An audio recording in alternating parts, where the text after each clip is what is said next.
agissant pour la défense de la moralité internationale, du droit. The language is French. The degree is Doctor of Humane Letters. The place is the United States. A world leader and educator is being honored. His Imperial Majesty, Emperor Haile Selassie I of Ethiopia. He is no stranger to the atmosphere of learning found on the campus of Georgetown University. Here, students are in direct association with world-renowned scholars in the field of foreign affairs, the arts, and the humanities. Here, the inquiring mind finds nourishment.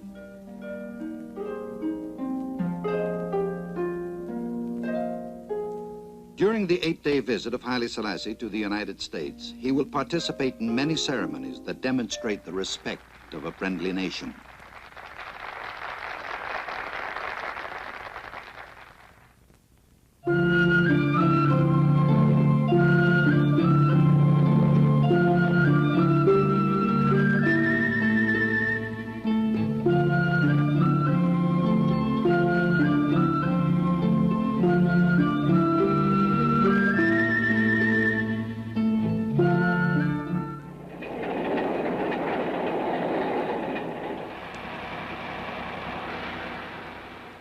A train with several private cars carries the Emperor and his official party swiftly to Washington, D.C., the nation's capital.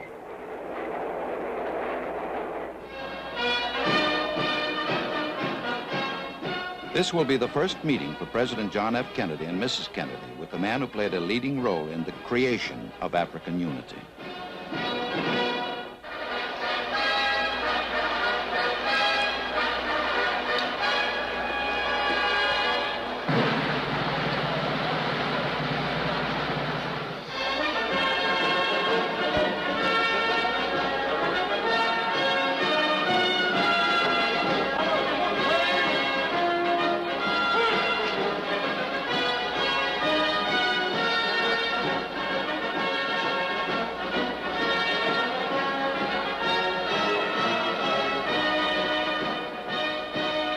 Ladies and gentlemen, I know I speak in behalf of all of my fellow Americans in welcoming His Imperial Majesty back to the United States. Since His Majesty visited the United States nearly a decade ago, we have seen one of the most extraordinary revolutions in history, and that has been the appearance on the world scene of 29 independent countries in the short space of less than 10 years, including over 150 million people. The conference recently held in His Majesty's capital served, I think, to bring together in a great cooperative movement the people of most of these countries. And the success of that conference was due in no small part to the leadership of our distinguished guest. His efforts to move his country forward and provide a better life for its people, and his efforts throughout the world, which stretch back over 30 or 40 years. For all of this, Your Majesty, we take the greatest pride in welcoming you here. You do us honor, and I can assure you that there is no guest that we will receive in this country that will give a greater sense of livelier pride and satisfaction to the American people than your presence here today. Your Majesty, you're most welcome.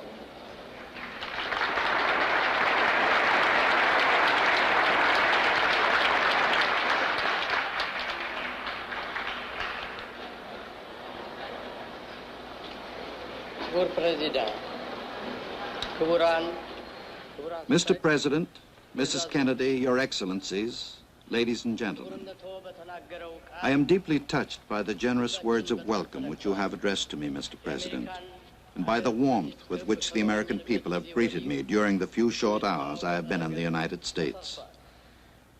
In the decade which has elapsed since my first voyage to America, the face of the globe has been vastly altered.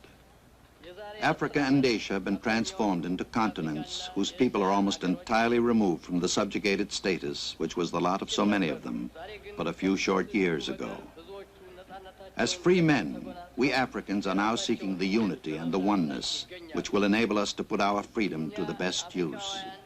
The service of the peoples of our continent, the defense of right and justice, the protection of the peace. የህዝባችን ኑሮ ደረጃ ተሻሽሎ ድህነትና ድንቁርና ከዓለም እንዲወገድ ቁርጥ ሀሳብ አድርገናል።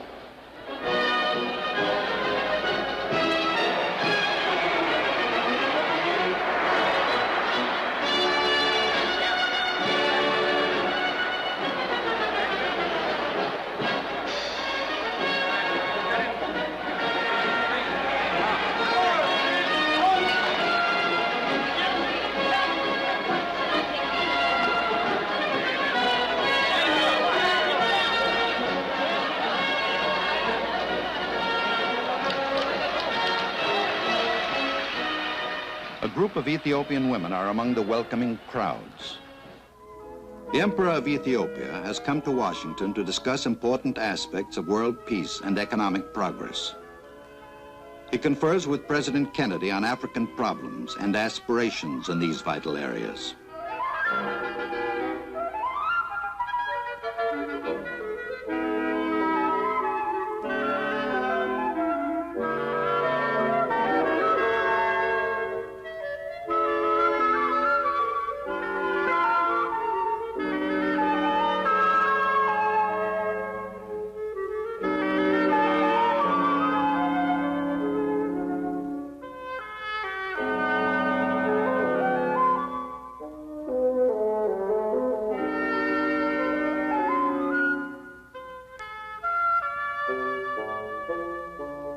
The Memorial to Abraham Lincoln.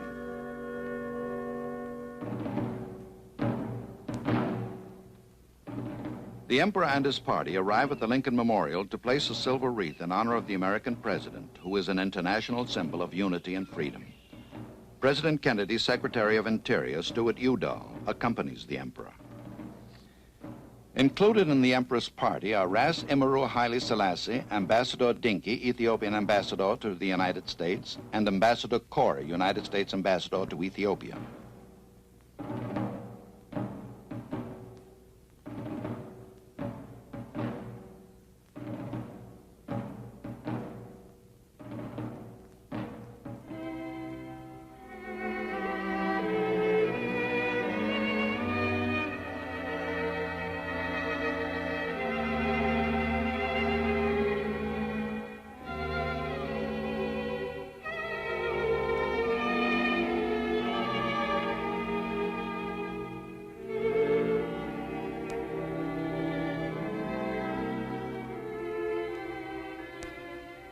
Mr. Udall reads from Abraham Lincoln's immortal Gettysburg Address. They gave the last full measure of devotion. That we here highly resolve that these dead shall not have died in vain, that this nation under God shall have a new birth of freedom, and that government of the people, by the people, for the people, shall not perish from the earth.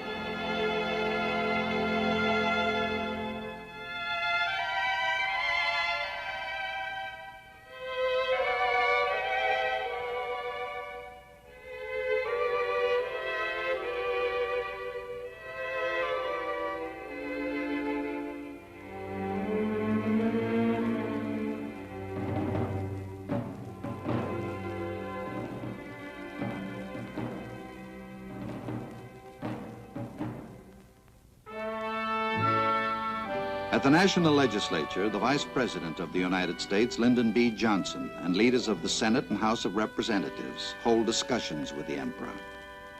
This is where the men and women elected by the American people make the laws which govern them and determine American policies and world affairs.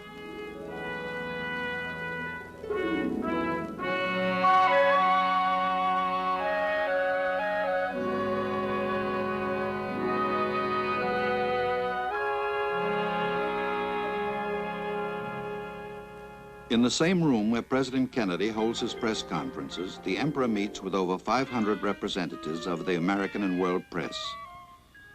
He describes the purpose of his visit: to renew his acquaintance with our nation and to ensure that the ties of friendship which have linked the two countries over the years will be maintained and strengthened.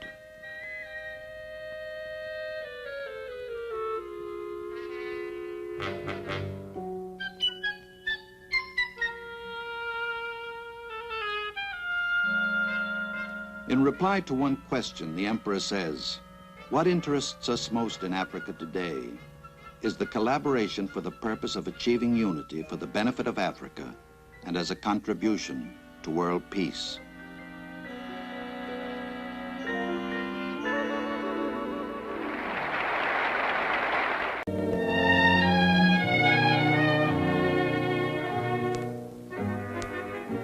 Departing Washington, the Secretary of State, Dean Rusk, and Mrs. Rusk accompany the royal party to a heliport at the Naval Observatory near downtown Washington.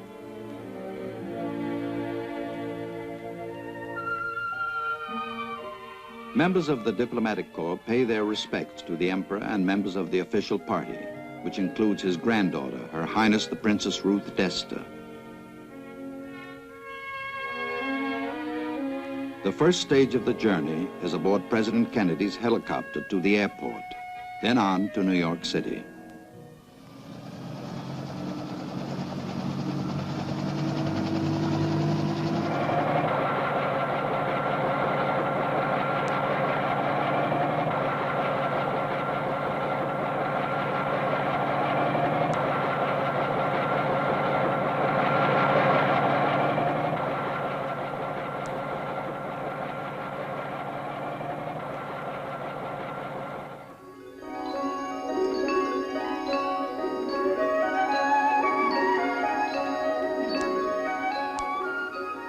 New York, America's largest city. Towers of concrete and steel and organized stone probe the sky. Here, knowledge and culture are available to all who seek it.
The mayor of the city of New York, Robert F. Wagner, and Mrs. Wagner greet the Lion of Judah on the steps of the City Hall.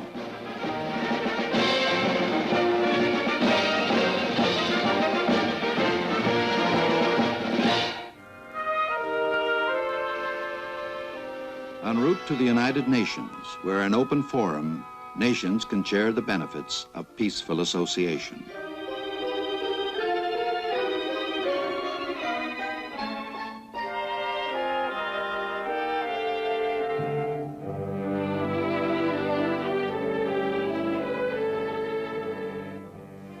Secretary General U Thant greets the Emperor and is presented with the Charter of African Unity drafted at the Addis Ababa Conference and ratified by the African states.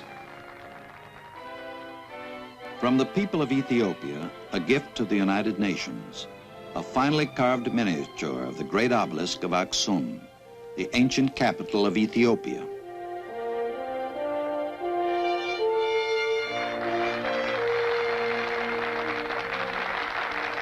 The Emperor addresses a special meeting of the General Assembly. ክቡር ፕሬዚዳንት፣ የተከበራችሁ መልእክተኞች፣ The Charter of the United Nations expresses the noblest aspirations of man, the abjuration of force in the settlement of disputes between states, The assurance of human rights and fundamental freedoms for all without distinction as to race, sex, language, or religion. The safeguarding of international peace and security. ሰብአዊ መብቱ እንዲጠበቅለት ለማረጋገጥ የዓለም ሰላምና ጸጥታ እንዲጠበቅ ለማድረግ የሚያስችሉትን የሰው ልጅ የሚመኛቸውን ከፍተኛ ዓላማዎች የያዘ ነው።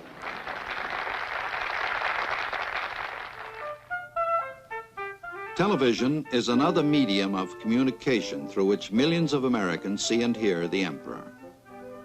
On a program devoted to current events, the sight and sound of free discussion is transmitted to the television audience.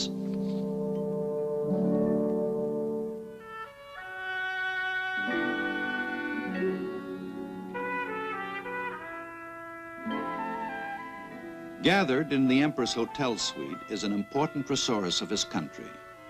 Young people increasing their knowledge in the universities of America. One of the most satisfying moments of his tour, a face-to-face meeting with many of the Ethiopian students. In gratitude, they present him with a silver service.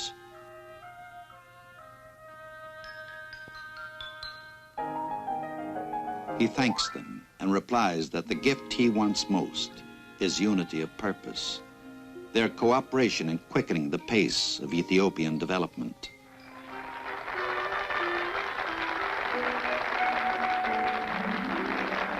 All are working toward this goal. They include Ephraim Isaac, who conducts the Harvard Graduate School Chorus.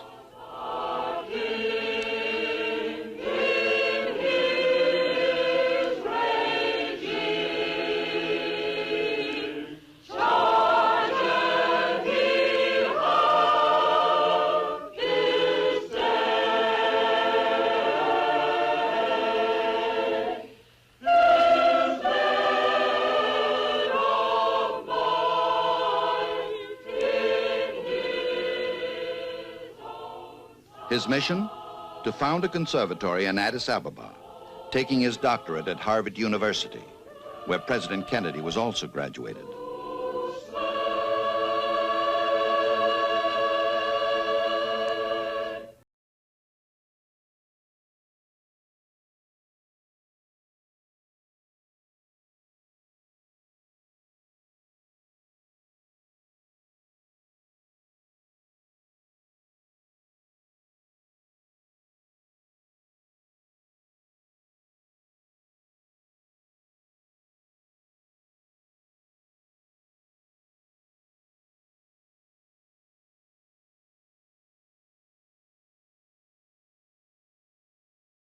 Same campus, Bayena Chichai Balu, a former government agricultural agent from Harar in the eastern part of Ethiopia, digs deeper into the science of agronomy, learning to overcome the common problems that face men who work the soil in all parts of the world. His specialty is animal husbandry. Laboratory and field experiments relate to the types of problems he will find in helping to attain greater yields from Ethiopian fields and livestock.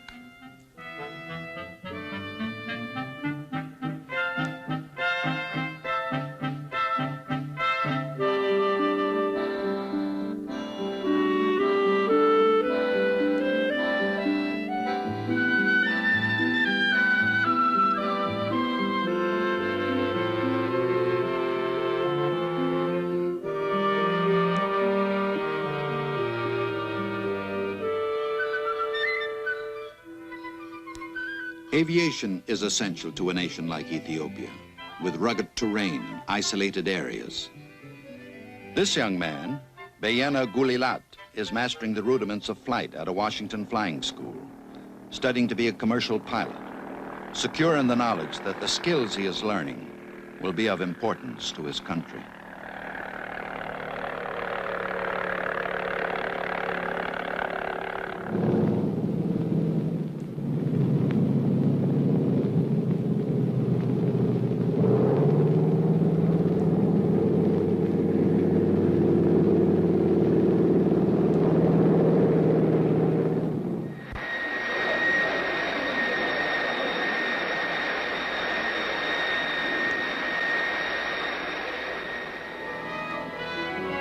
The knowledge and skills of America have been made available to these students through the dedication and foresight of their Emperor, Haile Selassie. His visit to the United States is brightened by their progress, and the United States has been honored by his presence.